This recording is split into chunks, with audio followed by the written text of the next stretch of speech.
안녕하세요. 오늘은 이혼과 재혼에 대해 함께 생각해 보려고 합니다. 이게 참 민감하면서도 또 아주 중요한 주제잖아요.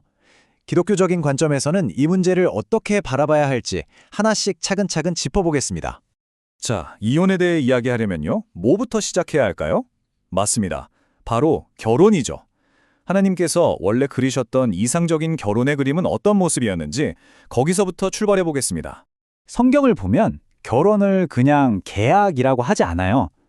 그보다 훨씬 더 깊은 의미를 담아서 두 사람이 한 몸이 되는 아주 심오한 연합이라고 말합니다. 이게 무슨 뜻이냐면요. 생각이나 감정, 살아가는 방식, 그리고 물론 육체적인 것까지 이 모든 게 완전히 하나로 합쳐져서 말 그대로 새로운 하나의 단위가 된다는 거죠.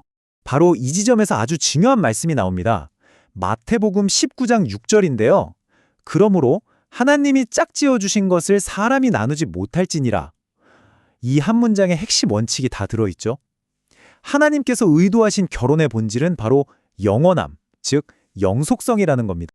자, 그런데 정말 흥미로운 건요. 성경이 이 이상적인 기준을 가지고 그 당시 사람들이 가지고 있던 생각들을 어떻게 바로잡아 주었는지 그 과정을 살펴보는 겁니다.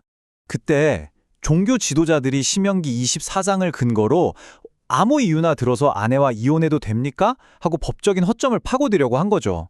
하지만 예수님께서는 그 질문에 말려들지 않으셨어요. 오히려 대화의 판을 완전히 바꾸셨죠. 처음으로 돌아가 보자. 창조 때의 이상을 봐라 하시면서 그 율법은 원래 기준이 아니라 인간의 마음이 완악해서 어쩔 수 없이 허용해 준 것뿐이라고 딱 잘라 말씀하십니다.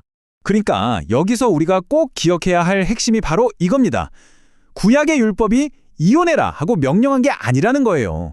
그건 이미 인간의 죄 때문에 만연해 있던 이혼이라는 안타까운 현실을 그나마 최소한으로 규제하기 위한 장치였다는 거죠.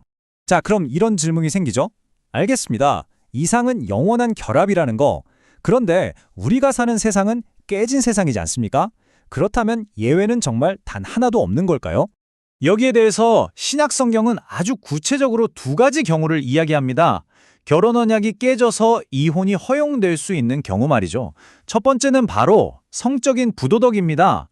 배우자가 성적인 부정, 즉 포르네아라고 불리는 죄를 저질렀을 때입니다. 이 포르네아라는 단어는 단순한 간통보다 훨씬 더 넓은 의미의 성적 죄를 다 포함하는 개념이라 중요해요. 그리고 두 번째는 믿지 않는 배우자가 일방적으로 결혼 생활을 버리고 떠나버렸을 때입니다.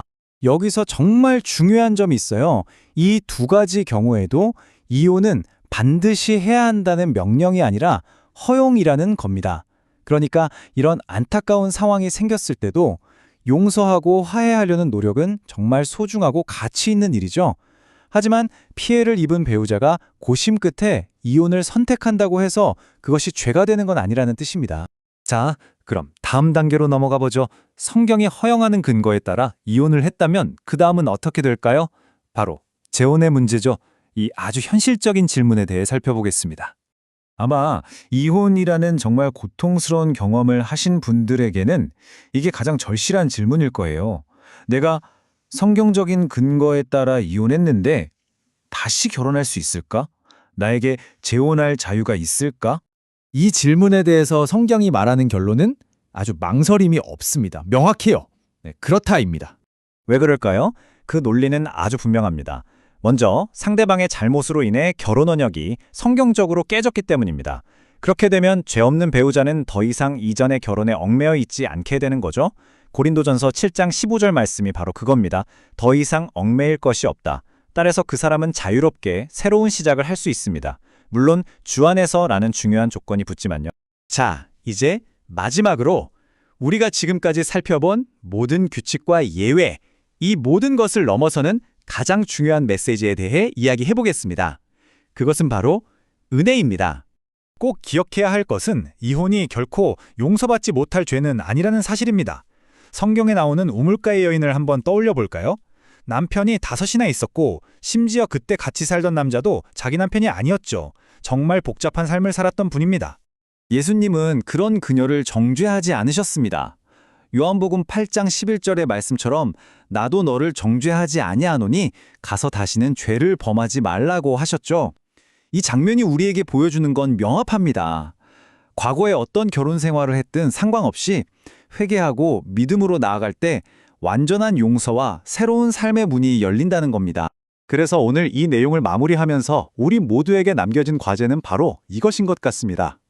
한 손에는 결혼에 대한 하나님의 거룩하고 높은 이상을 굳게 붙들고 다른 한 손에는 이혼으로 인해 상처받고 아파하는 사람들을 향한 하나님의 그 깊고 넓은 은혜를 붙드는 것. 여러분, 우리는 어떻게 이 둘 사이에서 균형을 잡을 수 있을까요? 결혼의 신성함을 굳건히 지키면서 동시에 아픔을 겪는 이웃에게 따뜻한 은혜를 나눌 수 있을까요? 함께 고민해 봐야 할 문제입니다.